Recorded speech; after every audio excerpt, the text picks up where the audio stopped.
की तुम्ही काही पण करा, बाकीचे तुमच्या इच्छेने करा, मी कधीच तुम्हाला अडवणार नाही, कारण आम्ही ह्या ग्रुपमध्ये राहते मी काही, कारण रिझल्ट लागली असते जास्त बाजून आपल्याला इथं ग्रुपमध्ये आम्ही एकत्र येतो पहिल्यापासून.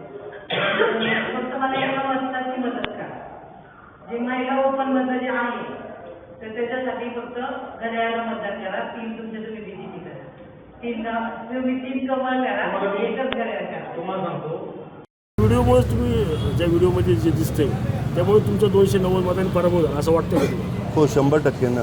बरोबरच्या सहकाऱ्यांनी असा दगाफटका केला म्हणून आम्हाला घरी बसावं लागलं, याचा आम्हाला अत्यंत खेद वाटतो. आणि सगळ्यात महत्त्वाचं की त्या ओरिजिनल राष्ट्रवादीच्या नाही आहेत, ते जे म्हणतात की त्यांच्या जिवारी लागायचं. अहो राष्ट्रवादीचा उमेदवार निवडून येणं आम्हाला काय जिवारीचं लागतं, उलटं आम्हाला तर आनंददायी गोष्ट आहे की आमची एक भगिनी निवडून आली. ते चुकीच्या पद्धतीने बोलतात. मी ओरिजिनल राष्ट्रवादीचा आहे, त्या शिवसेनेतनं इकडे आलेलं आहे, त्यांनी पक्ष बदलून इकडे आलेले आहे, त्या शिवसेनेच्या नाही झाल्या, इथल्या काय झाल्या. आणि ते जे सांगतात की माझा प्रभाग त्या कधी नगरसेविका नव्हत्याच. निशा कांबळे हे जग जाहीर आहे की निशा कांबळे 7 दिवसात त्यांना 7,000 मतं पडली. ही पक्षाची मतं आहेत, त्यांनी हवेत जाऊ नये.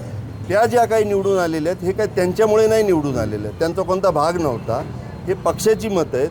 आमच्या 3 पिढ्या ह्याच्यात उतरल्या प्रचार प्रक्रियेमध्ये, म्हणून त्यांना हे यश मिळालेलं आहे. त्या हुरळून गेलेल्या आहेत त्या यशामध्ये.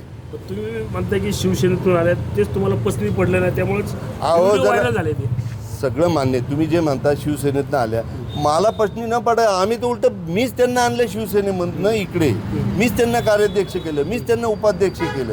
मला पसंती न पडायचं काय कारण? उलटं इतर पक्षातली लोकं आम्ही संघटक आहोत पक्षाचे, इतर लोक आम्ही आणायचं काम करतो, त्याच्यात पक्ष संघटना वाढायला पाहिजे. पण अशी चुकीच्या पद्धतीने झालं तर ते संघट आज आम्ही म्हणत होतो ठामपणे की आमचे 64 नगरसेवक होणार, आमचा महापौर होणार. 37वरती का अडकलो की अशा चुकीच्या लोकांना आम्ही तिकीटं दिली, त्याच्यामुळे आम्ही 37मध्ये अडकलो. तुम्हीच आता म्हणता की मीच राष्ट्रवादीत त्यांना घेऊन आले, तरी असं कशामुळे? आता मला माहीत नव्हतं ना की अशा कांडबाज असतील म्हणून, कुणाच्या काय कपाळावर लिहिलेलं नसतं कांडबाज आहे म्हणून. तुम्ही प्रभागात कमी पडले म्हणून हे कांड तुम्ही बाहेर काढायला लागले आता? नाही, प्रभागात पडायचं त्यांचा कधी प्रभाग नव्हताच.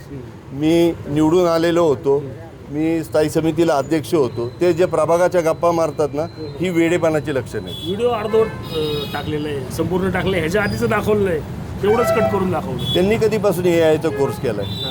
निवडणूक लढवली का AIचा कोर्स करायला गेल्या होत्या त्या? काय कारवाईची काय मागणी कराल का? कारवाई नाही, आता हे अजितदादा ठरवतील काय करायचं ते आम्ही काही म्हणणार नाही की कारवाई करा. त्या पक्षाच्या नगरसेविका आहेत, त्या निवडून आल्या, आम्हाला कुठेही खेद वाटत नाही, आम्हाला आनंदच आहे. पण त्यांनी ज्या प्रकारे काम केलं ते खेदजनक आहे. काय सांगाल? तुमचं एक व्हिडिओ वाढलं होतं, त्यात क्रॉस वोटिंग केल्याचं दिसते, एक घड्याळाने 3 भाजप मारा असं तुम्ही त्यामध्ये स्पष्टपणे बोलताना पाहिले होते. नक्की कशामुळे हे करण्यात आलं? आता एवढा मोठा माझा विजय झालेला त्यांना हा पचनी जात नाही आहे. मेन आमच्या भागामधून त्यांना जे मी वोटिंग केलं आहे, माझ्या भागामधून ते पूर्ण लीडला आहेत. त्यांच्या भागामधून ते मधुबनपासून ते ममतानगरपर्यंत त्यांनी स्वतःचा लीड घ्यायला हवा होता. पण ज्या ठिकाणी मी त्यांना लीड दिला आहे त्या ठिकाणी मी त्यांना कुठेही कमी पडलेली नाही. आणि हे AIचा जमाना आलेला आहे, त्याच्यामध्ये लोक काही करू शकतात. म्हणजे शिवसेनेतून राष्ट्रवादीत आल्यामुळं तुमचा विरोध होता असं वाटतं तुम्हाला? तसं नाही सांगू शकत, पण ज्यावेळेस मी शिवसेनेचं काम करत होते त्यावेळेस पण मी एकटी माझ्या पद्धतीने काम करत होते.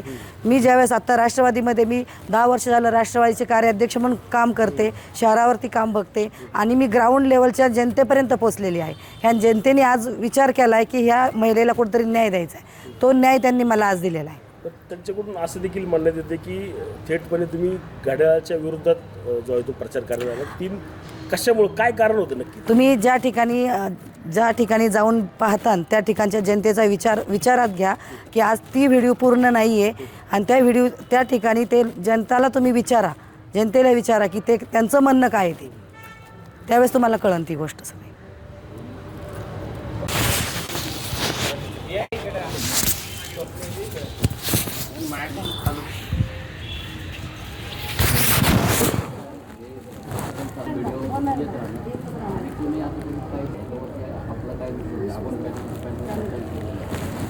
आपण प्रचार आपला पॅनलचा प्रामाणिक अशा व्हिडिओला म्हणजे बळी पडू नये आणि आम्ही या व्हिडिओवर कळतोच प्रतिक्रिया सगळे सुज्ञ आहेत, ज्यांनी त्याचा अर्थ काढावा. बरोबर आता आमचा विजय झालेला आहे. बस जनतेने उत्तर दिलेलं आहे. महाराष्ट्रातील सर्व बातम्यांचे विश्वासार्ह व्यासपीठ. सकाळच्या सर्व सोशल मीडिया प्लॅटफॉर्मला लाईक, फॉलो आणि सबस्क्राईब करा. तसंच सर्व नोटिफिकेशनसाठी बेल आयकॉन प्रेस करायला विसरू नका.